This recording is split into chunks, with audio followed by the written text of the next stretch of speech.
Could it be said that in doing all this, you are in effect de-skilling the doctors?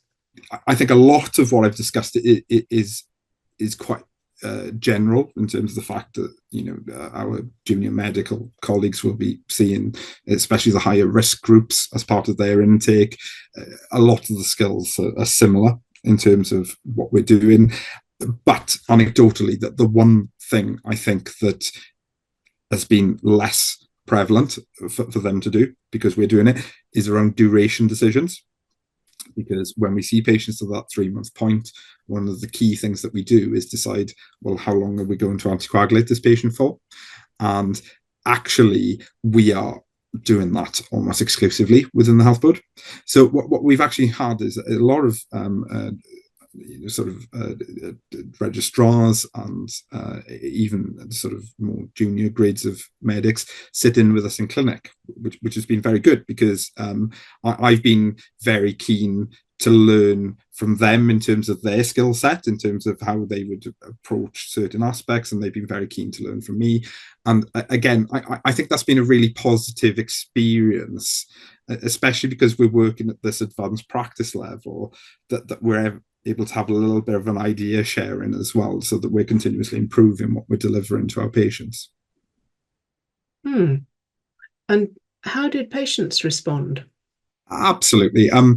I mentioned earlier that naturally patients who have a PE are going to be very anxious. And anecdotally, what we found is that, interestingly, a lot of the patients who come through the ambulatory pathway are maybe less anxious, because of the fact that often they don't really associate themselves as having an acute serious condition until they're told following the CTPA.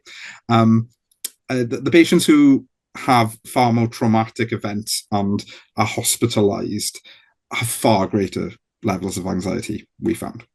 But again, by us trying to offer that prompt follow-up, the anecdotal feedback has been that actually that's been very positive in terms of their overall experience. We offer a dedicated clinic for VT. We have the knowledge of the condition. We're able to sit down with the patient and have a discussion around their diagnosis to help them to understand how the recovery process works. We're in the process of trying to capture some feedback from patients to improve how we offer the service, especially around what information we give them and how we can try to improve their anxiety levels. And it's a little bit of an in-progress work, but thus far, the feedback has been incredible. It really has. So patients really do seem to respond really well to service, are very appreciative of having that prompt follow-up, of having that sort of week follow-up when we send them home early, and actually feel that the information they're gaining from the service is really improving their knowledge and helping them to understand the condition far better. Very encouraging. To what extent did this service build on the existing venous thromboembolism service that you operate in Swansea? I would say it adds an extra dimension to the service that we already have. I think our early work was primarily focused on DVT. As I mentioned, there were PEs coming through, but we felt that we needed to do more work with improving that. We've also, I think, as I've discussed previously, done a lot of work with cancer-associated thrombosis and trying to improve the experience for that. This was the natural next step to ensure that we have a fully comprehensive VTE service, which is addressing all of the most common presentations of VTE and offering a high-quality service, I would say, that's delivering good patient outcomes and is sustainable. And that takes me on to my last question. What next? Will the service continue? It's an ongoing service.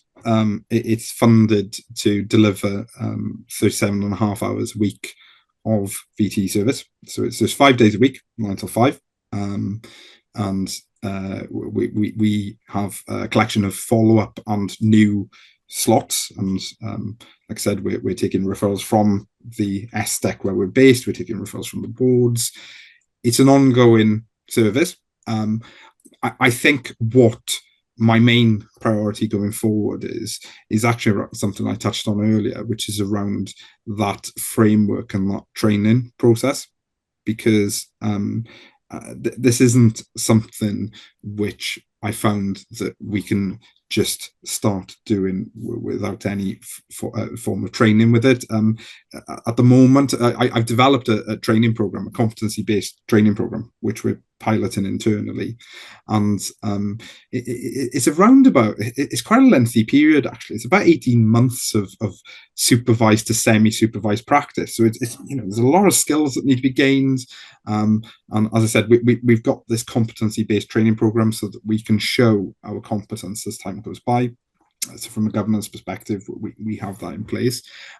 But what I'd like to do is look at how we can expand that maybe to something a little bit more formal and possibly national as a sort of training framework nationally for other pharmacists or healthcare professionals who want to do these types of roles. Because I'm not aware at the moment of anything at that level to be able to support them to do it. And with that in mind, what we'd like to do is to obviously expand the team locally so that we then have more pharmacists doing it and we have more resilience in the service that allow us to look at what else we can do in the future then.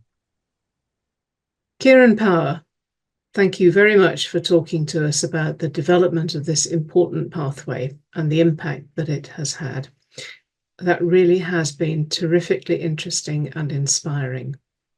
For more information about Kieron Power's work, please visit our website using the links in the description, and be sure to subscribe for more news, videos and podcasts.